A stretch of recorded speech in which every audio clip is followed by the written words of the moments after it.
So ngayon dapat nating malaman at intindihin ano ba itong education system natin before we conclude what are we going to choose. Bago natin isipin kung ano ang dapat nating piliin, diploma o diskarte, we have to think critically. We have to think outside the box. Mas malawak, mag-zoom out tayo. Ano ba itong education system nito? Sinong gumawa nito? Anong intention nito? Paano ba ito? Kasi sabi ni Jose Rizal, kala ko dati, ang pinaka-importante o pinakamahalagang bagay ay ang edukasyon. Pero may mga pinag-aaralan palang nakabubulag. Noon, ang akala ko, tanging mahalaga sa buhay ay ang edukasyon.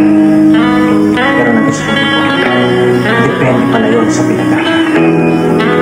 Meron palang pinag-aaralan nakabubulag.